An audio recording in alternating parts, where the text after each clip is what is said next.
Praise the lord. మనం స్తుతిస్తున్నప్పుడు గొప్ప గొప్ప కార్యాలని దేవుని నుండి మనం పొందుకుంటూ ఉంటాం. అందుకే అపవాది మనం స్తుతించకుండా ఆపాలని అనేక ప్రయత్నాలు చేస్తూ ఉంటాడు. మనం గతంలో తెలుసుకున్నాము, అపవాది మన స్తుతిని ఆపడానికి ఎటువంటి బాణాలను ఉపయోగిస్తాడో తెలుసుకున్నాం. వాటిలో మొదటిది సనుగు, రెండోది చింత, మూడోది భయం. అయితే ఈరోజు మనం ఇంకొక బాణాన్ని తెలుసుకుందాం.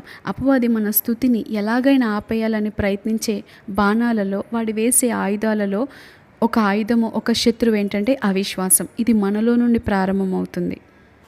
కొన్నిసార్లు బయట నుండి వచ్చే పోరాటాలను పోరాడడానికి కొంత శక్తి అవసరం అవుతుంది, కానీ మనలో నుండి వచ్చే ఈ పోరాటాన్ని పోరాడడానికి అధిక శక్తి అవసరమై ఉంటుంది. ఈ అవిశ్వాసం మనలో మొదలైనప్పుడు ఎన్నో ప్రశ్నలు మన హృదయంలో బయలుదేరుతూ ఉంటాయి. ఈ అవిశ్వాసం వల్ల మనం ఎదుర్కొంటున్న పోరాటాల్లో, మనం నడుస్తున్నటువంటి మార్గాల్లో, మన జీవితంలో ఎదుర్కొంటున్నటువంటి ప్రతికూల పరిస్థితుల్లో మనం ఎన్నో ప్రశ్నలు వేస్తూ ఉంటాం.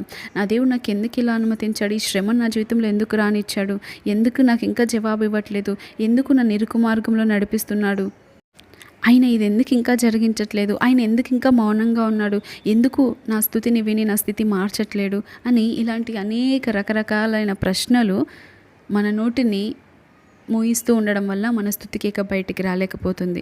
అవిశ్వాసం వలన, ఇటువంటి మాటలు మాట్లాడడం వలన మనం స్తుతిని ప్రచురపరచలేకపోతున్నాం. ఈ మాటలనే ప్రచురపరుస్తున్నాం, ఇంకా సమస్యలను గొప్ప చేస్తున్నామే తప్ప దేవుని గొప్ప చేయట్లేదు.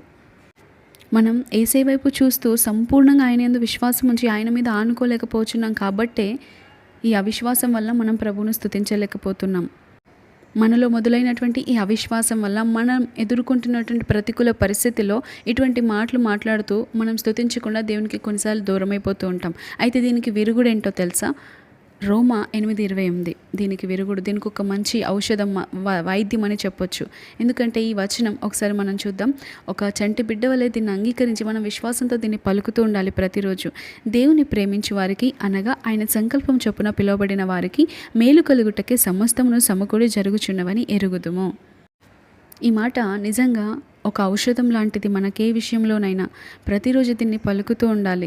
కొన్నిసార్లు మనం బస్సు ఆలస్యమైందని, అయ్యో ఏంటి బస్సు ఆలస్యమైంది, ట్రైన్ ఆలస్యమైతే ట్రైన్ ఇంత ఆలస్యమైంది, ఎక్కడున్నాడో ఈ ట్రైన్, అతను ఏం చేస్తున్నాడో, ఎందుకు ఇంత ఆలస్యమైందో, రైట్ టైంకే బయలుదేరింది కదా, ఇంకా రావట్లేదేంటి, నాకేమో సమయం అయిపోతుంది అని ఇలాంటి మాటలన్నీ మాట్లాడుతూ ఉంటాం. ఏదైనా కొంత ఆలస్యం అవుతే, కొంత డిలే అవుతే, మనం అనుకున్నది అనుకున్నట్టుగా జరగకపోతే అటువంటి సమయాల్లో మనం ఏం చేయాలో తెలుసా? ఈ మాట పలకాలి. నా దేవుడు సమస్తం సమకూర్చి నాకు మేలు కలుగుటకే జరిగించుచున్నాడు. ఏదో నా దేవుడు గొప్ప కార్యం చేయబోతున్నాడు, అందుకే ఇది ఆలస్యం అవుతుంది అని ఇలా మనం పాజిటివ్గా ఆలోచించి దాన్ని బట్టి కూడా దేవుని స్తుతించాలి. మామూలుగా బస్ డ్రైవర్స్ కానీ, ట్రైన్ డ్రైవర్స్ కానీ సిగ్నల్స్ పడినప్పుడు విసుక్కుంటారు. ఎందుకంటే ఆలస్యం అయిపోతుంది, త్వరగా వెళ్ళాలి, సమయానికి వెళ్ళాలి, ఇంకో ట్రిప్ రావాలి, ఇలా ఆలోచిస్తుంటారు. వారి ఆలోచన అంతా అలా ఉంటుంది. కానీ ఒక బస్ డ్రైవర్ని గమనిస్తున్నారు మిగతా బస్ డ్రైవర్లందరూ ఆ సిగ్నల్ దగ్గర. అతడు చాలా సంతోషంగా ఉన్నాడు, ఆనందంగా ఉన్నాడు. ఆ సిగ్నల్ దగ్గర అతని ఫేస్ని చూస్తే కలకల్లాడిపోతుంది. ఒకరోజు అతని రహస్యాన్ని అతను చెప్తున్నారు. ఏంటంటే, అందరూ ఆ సిగ్నల్ దగ్గర విసుక్కుంటారు, కానీ నేను ఆ యొక్క సమయాన్ని నా దేవుని స్తుతించడానికి వాడుకుంటాను అని. హల్లెలూయా. అలా మన జీవితంలో ఏది వచ్చినా కూడా, ఏది ఎదుర్కొంటున్నప్పటికీ దానిలో సైతం మనం స్తుతించే వారిగా ఉండాలి. ఒక గొప్ప మిషనరీ, ఒక స్త్రీ, దేవుని పరిచర్య గొప్పగా ఘనంగా జరిగించే స్త్రీ ఒకరోజు హోటల్లో బుక్ చేసుకుంది రూమ్ని. దేవుని పరిచర్య నిమిత్తమే బయటికి వెళ్ళి చాలా ఆలస్యంగా రూమ్కి వచ్చింది. వచ్చేసరికి ఆ కీస్ ఎక్కడో మిస్ అయిపోయాయి. అవి కౌంటర్ దగ్గర వెతుకుతున్నా కూడా దొరకట్లేదు. ఆ స్త్రీ అప్పుడు ఏం చేయాలి? చాలా ఆకలితో ఉంది, చాలా అలసిపోయి వచ్చింది, చాలా నీరసంగా ఉంది. ఇప్పుడు ఆ స్త్రీ ఏం చేయాలి? అపవాది అంటున్నాడు, అరువు, తిట్టు, కేకలు వేయి, ఎందుకు ఇలా చేశారో, నేను పే చేస్తున్నాను కదా అని అరువు అని ప్రేరేపిస్తున్నాడు. కానీ ఆ స్త్రీ ఏం చేసిందో తెలుసా? కాలు లాగుతున్నప్పటికీ ఆ కింద కార్పెట్ మీద కూర్చొని దేవుని స్తుతిస్తుంది. అలా స్తుతించడం ద్వారా ఆ కీ వెంటనే దొరికింది. చాలా సమయం నిలబడింది, చాలాసేపు వెయిట్ చేసింది, అయినా దొరకట్లేదు. కానీ కాలు లాగడంతో కింద కార్పెట్ మీద కూర్చొని, ఏమీ లేకపోవడంతో ఆ కార్పెట్ మీద కూర్చొని దేవుని స్తుతిస్తూ ఉంది. వెంటనే ఆమె స్తుతించడం మొదలుపెట్టిన కొద్ది నిమిషాల్లోనే ఆ యొక్క కీ దొరికింది. మనమైతే ఆ సిచ్యువేషన్ ఎదుర్కొన్నప్పుడు ఎంతో కృంగిపోతాము, ఎంతో అలసిపోయిన స్థితిలో ఉన్నప్పుడు, ఎంతో ఆకలితో ఉన్నప్పుడు అపవాది అలవజేసి కొడతాడంట.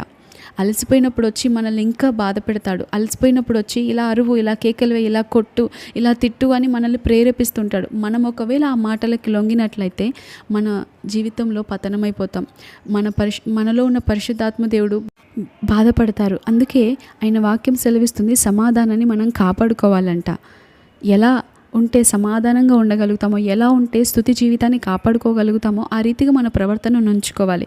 అంతేకాని చిన్నది ఎదురవగానే దాన్ని బట్టి కోపడడం, చిన్నది ఎదురవగానే దాన్ని బట్టి వెంటనే రియాక్ట్ అయిపోవడం, తిట్టడం, అరవడం, ఇలా చేస్తే మనం తర్వాత స్తుతించలేము. ఒకే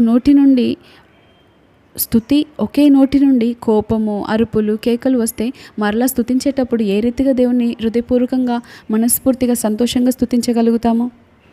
మన ఇంట్లో ఉన్నటువంటి ఒకే ట్యాప్ నుండి మంచినీరు, ఉప్పు నీరు 2 వస్తాయా? ఏదైనా ఒకటే వస్తుంది కదా. సేమ్ అంతే. ఒక చిన్న నోరంట, ఈ చిన్న నాలుక చిన్నదే, అవయవాలన్నింటిలోకెల్లా చిన్నదే, కానీ ఎంత పెద్ద అరణ్యాన్నైనా తగలబెడుతుందంట. అందుకే ఆయన వాక్యం సెలవిస్తుంది, జీవమరణములు నాలుక వశము అని. నీ ముందు జీవమును, మరణమును, ఆశీర్వాదమును, శాపము నుంచాను. నీవు కోరుకో, నీవు పలుకు, నీవు అది అనుభవిస్తావని దేవుని వాక్యం సెలవిస్తుంది.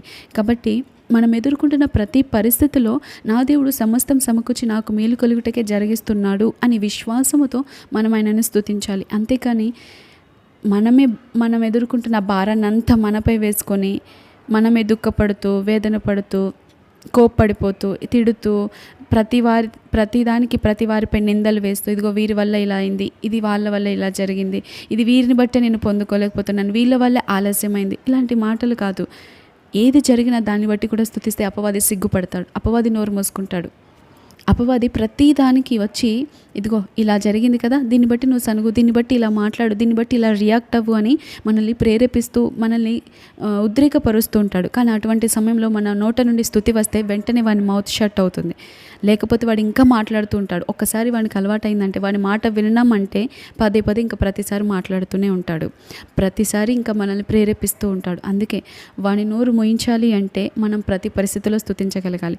ఎవరైనా ఏదన్నా అన్నా కూడా దానిని బట్టి కూడా స్తుతించాలి. అయ్యా, ఇలా ఉంది నా పరిస్థితి, అయినా నీకు స్తోత్రం అయ్యా, అయినా నేను ఉత్సాహించే పెదవులతో నేను స్తుతిస్తానయ్యా, నువ్వు గొప్ప దేవుడవయ్యా, నువ్వు ఎలా నడిపించినా నువ్వు నమ్మదగిన దేవుడవయ్యా అని మనం నోట నుండి ఎప్పుడు స్తుతి రావాలండి. ఏది ఎదురైనా కూడా అప్పుడే మన జీవితంలో అపవాదికి అధికారం ఉండదు. అప్పుడే మన జీవితంలో సమస్తం అన్నీ మన మేలు కొరకై జరుగుతాయి. కాబట్టి మీ జీవితంలో ఈరోజు ఏ మార్గంలో వెళ్తున్నారో దేవుడికి సమస్తం తెలుసు. దేవుడు మీ జీవితంలో ఒక మంచి దాన్ని ఉద్దేశించి ఉన్నాడు. కాబట్టి ఆయనను స్తుతించండి. అట్టి కృపభాగ్యం దేవుడు మనకు అనుగ్రహించి నడిపించును గాక. Amen. Thank you. Praise the lord.